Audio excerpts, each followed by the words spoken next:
If you run a community, facilitate group interactions, or work with any type of group setting, and you have a desire to help people feel seen, heard, valued, and ultimately loved, then I have the one pro tip to make that possible. And it is probably the most overlooked and simplest thing to do. It's called appreciation. I'm sharing this today because I have recently been receiving these incredible emails from one particular member of our Exchange community. And this individual has done such an incredible job of consistently sending not just any type of appreciation, but very targeted and specific appreciation. And it really has allowed me a moment of pause, not only to receive the words that this person is sharing, but also to reflect on just how powerful this overlooked concept of appreciation really is. I mean, we all talk about gratitude. You know, if you're into personal development at all, gratitude is a part of your daily practice, right? You're journaling about gratitude. We talk about, there's a bunch of science and research about how impactful and meaningful gratitude is to not only your own growth, but your physical health and your emotional health and all the other types of health, right? To me, appreciation is like the 10x of gratitude, because not only gratitude is more, and it could be towards others, right? You could share your gratitude for others, but when you really do take that concept of gratitude, the internal work of gratitude, and you externalize it, that's what happens through appreciation. Now I want to show you, if you have an upcoming group gathering of any sorts, I'm going to give you a little insight into how we do things at Exchange using the Exchange approach. When we put people into breakouts, right? So if you're having an online meeting, or you can be doing this in person, the invitation normally when you send someone into a breakout, ideally is you've given them some form of a prompt or a question to answer. Yes? Here's how to create, again, this sensation of community, the feeling of community, the spirit of community, and also the ability for people to create those intimate connections with one another. This is why anyone who ever goes through an Exchange approach, what we hear time and time again is, oh my God, I went deeper, faster with people that were complete strangers. I told them things that I haven't even told my best friend of 20 years. Like, this is common inside of the lovely ecosystem that we've created because of this, again, very often overlooked concept of appreciation. So let me tell you what I'm doing, and I'm going to show you here on my app. All right, so if you've got, again, that group that's about to go into a breakout room, or again, this could be in person, either or. Let's pick orange. You've got, and we always like to do groups of 3. So let's just say you've got groups of 3, right?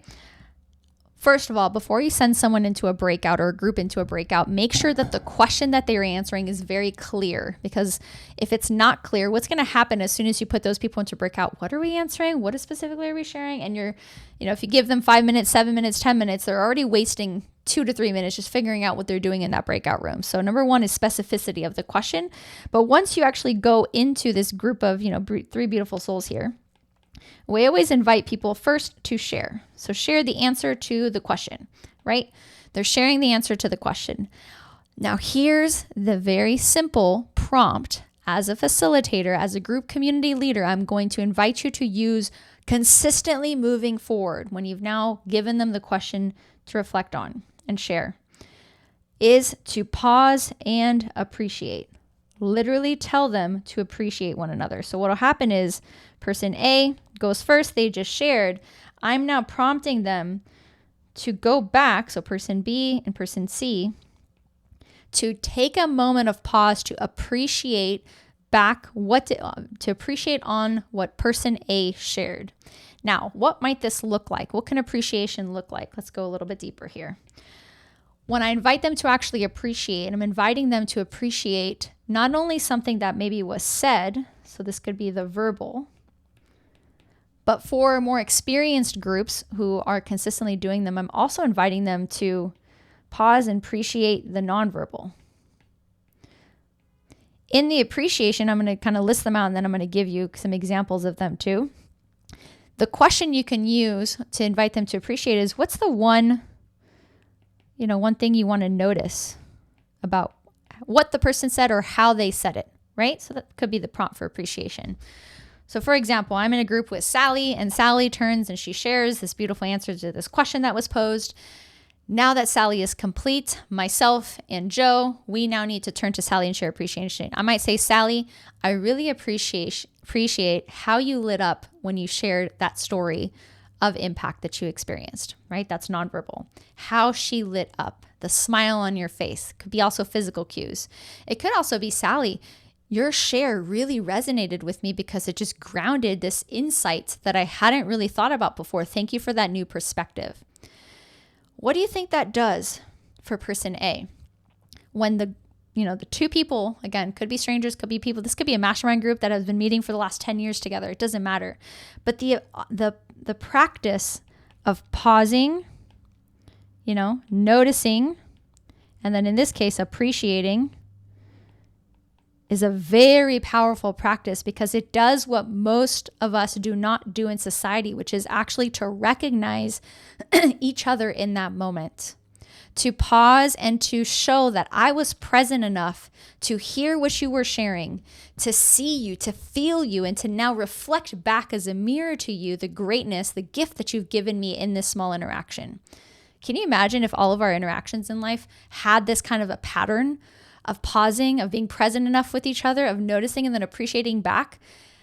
And little hints, little pro tip for all of you community leaders, if you start actually bringing this pattern of appreciation into your everyday life, like this member in my community has done for me and showed me just how powerful it is, you are going to naturally create such a ripple of impact and positivity in the world.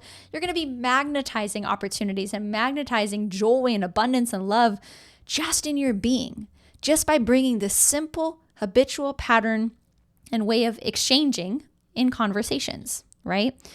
So this right here, my friends, this appreciation is the secret hack to truly 10xing that practice of gratitude, and more importantly, creating spaces where people feel seen, heard, loved, and have deep sense of belonging by teaching and ingraining into your communities that appreciation is how we operate here. So once we do that, number 3 is then they switch. So guess what? Person A just received this beautiful appreciation back, and now it's person B's turn. Person B is going to share now. Person A and C are going to pause, be present. They're going to notice and listen, and then they're going to pick what is one thing you want to appreciate about what was shared or how you felt in what was shared.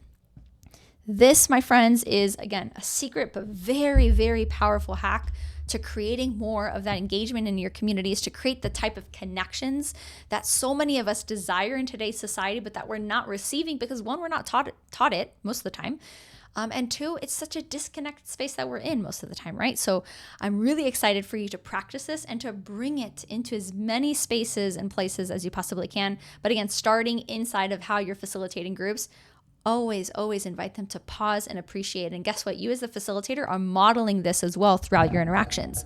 So as you're bringing voices in, pausing to appreciate. It's also good, I'll just pause for a moment, to note when not to pause and give your feedback and appreciation. So if you're bringing voices back into the room and something so significant, something so deep was shared, you might want to keep your appreciation short versus now making it about something you received, right? So instead it's like, thank you so much for how you just showed up. Thank you for modeling courage. Thank you for modeling vulnerability, right? Like even speaking to maybe the values of your organization. So not always needing to make the appreciation this whole long-winded thing. If you want to email someone with a deep appreciation, that's a great platform to do so. But sometimes in live facilitations, it's also good to note, when do we acknowledge and appreciate, but keeping it short versus keeping it long? In these particular cases, we like when we're putting people into breakout rooms, we like to keep it nice and short and sweet, right? What is one thing you want to appreciate? Share it back to each other. And then we always sometimes say too, if you have more time in your breakout rooms, so after they've switched, right? This is kind of like a bonus. If you have more time, we always invite them to stay curious. Ask more questions, get to know each other.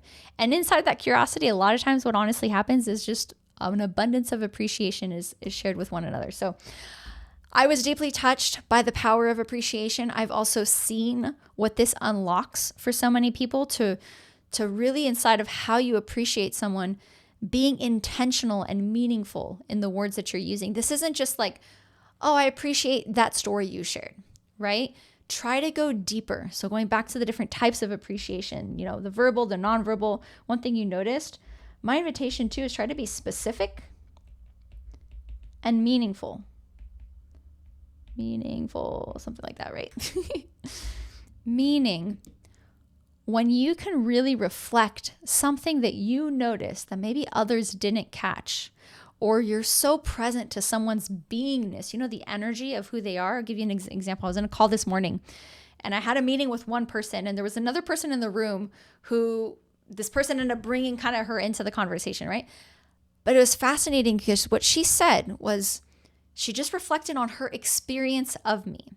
So nothing I had said, but what she said was like, Stephanie, without even knowing you, as I entered this room, this was a Zoom meeting, as I entered this physical room where she was in, but to the Zoom, I immediately felt grounded, because that's the kind of presence that you're emanating, is this grounded presence. That was her sharing and expressing appreciation to me, but it created an opportunity, again, a mirroring for me to receive an aspect of myself that maybe I wasn't conscious or aware to.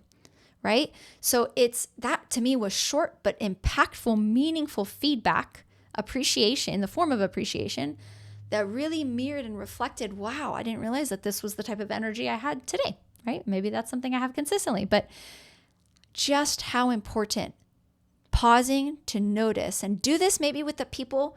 Of course, do it with your loved ones, right? Like, how can you imagine coming home from a long day of work and your significant other or your son or your whoever you're living with, or a friend even that you're getting coffee with, before the conversation even starts, that they pause, they look you in the eyes, they slow their tone down, and they just share something that they appreciate about you, how much different the energy would be moving forward.